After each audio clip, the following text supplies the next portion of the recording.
আমেরিকার নির্বাচন পদ্ধতিতে বড়সড় বদলের বিজ্ঞপ্তি জারি মার্কিন প্রেসিডেন্ট ডোনাল্ড ট্রাম্পের এবং একের পর এক নির্দেশনামায় স্বাক্ষর করেছেন ডোনাল্ড ট্রাম্প। এর আগে আমরা জানি এবং বেশ কিছু পরিবর্তন তিনি আনবেন সেরকম প্রতিশ্রুতি আগেই দিয়ে রেখেছিলেন, সেই আভাস আগেই জানিয়েছিলেন এবং সেই মতো এবার নির্বাচনী পদ্ধতিতে তিনি পরিবর্তন আনতে চলেছেন এবং সেই মতো স্বাক্ষর করেছেন, বেশ কিছু অ্যাপ্লিকেশনে সই করেছেন তিনি, এমনটাই জানা যাচ্ছে। এবং ভোটারদের শংসাপত্র বাধ্যতামূলক এমনটাই জানানো হয়েছে। এর ফলে বিতর্ক চরমে উঠেছে এবং আবার একটি বিতর্কিত নির্দেশনামা বলা যেতে পারে আমেরিকার প্রেসিডেন্ট ডোনাল্ড ট্রাম্পের। বিস্তারিত জানবো, ফোনে রয়েছেন আমাদের political editor Ashis Chattopadhyay. Ashis sir, ঠিক কি পরিবর্তন আনছেন ডোনাল্ড ট্রাম্প এবং এর ফলে তাহলে কি হতে পারে, কি জানা যাচ্ছে? খুবই বড় ধরনের একটা পরিবর্তন, কেননা মাত্র একটি প্রমাণের ভিত্তিতেই ভোটার হিসেবে নাম রেজিস্ট্রি করা যাবে, এই রকম একটা ফতোয়া বা ডিক্রি জারি করেছেন ডোনাল্ড ট্রাম্প। এবং এই একটি মাত্র ডকুমেন্ট হচ্ছে মার্কিন দেশের নাগরিকত্ব।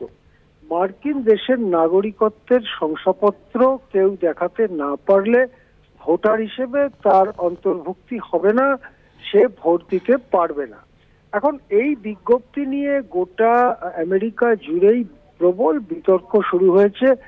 প্রথম যে প্রশ্ন তোলা হচ্ছে যে মার্কিন যুক্তরাষ্ট্রের যে ফেডারেল গভর্নমেন্ট অর্থাৎ কেন্দ্রীয় সরকার, তার এই ধরনের বিজ্ঞপ্তি জারি করার ক্ষমতা আছে কিনা, বা তার প্রেসিডেন্টের এই ক্ষমতা আছে কিনা, কেননা সে দেশে নির্বাচনগুলো যে 50টি রাজ্য আছে তাদেরই উপর দায়িত্ব নিজ নিজ জায়গায় নির্বাচন পরিচালনা করা। সুতরাং সেই ধরনের ক্ষমতাকে ট্রাম্প নিজের দিকে টেনে আনলেন, রাজ্যগুলোর ক্ষমতা খর্ব হলো, এই নিয়ে প্রবল বিতর্ক চলছে। দ্বিতীয় কথা বলা হচ্ছে যে প্রায় 9% আমেরিকান নাগরিকের ঠিক শংসাপত্র বলতে যা বোঝায় কাগজে কলমে সেই রকম শংসাপত্র তাদের কাছে নেই, নানান কারণে থাকে না, দুর্বল অংশের মানুষ ইত্যাদি।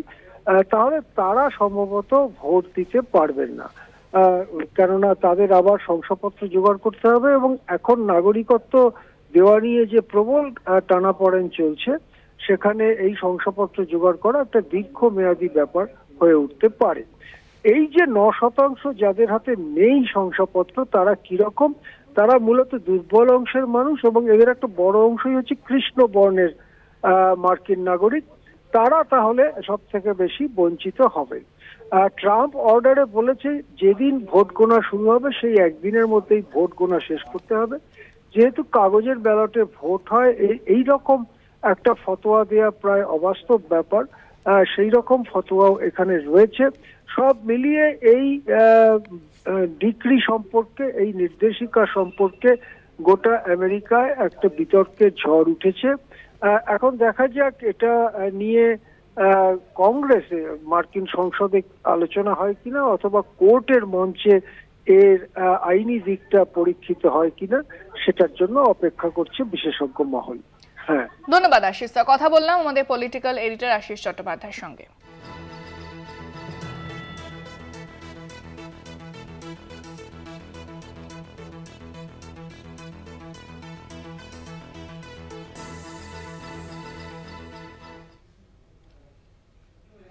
আসছি পরের খবরে। বাংলার ফুটবল উন্নয়নে বড় পদক্ষেপ মুখ্যমন্ত্রীর। তৃণমূল স্তরে বাংলার ফুটবল উন্নয়নে যৌথভাবে কাজ করবে ম্যানচেস্টার সিটি এবং techno India group.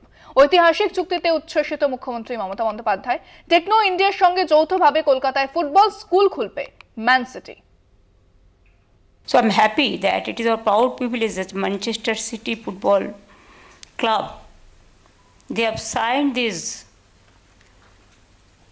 with Shatam Rishi and other group to start one sports school there. Really, it will be very good one for the beginning.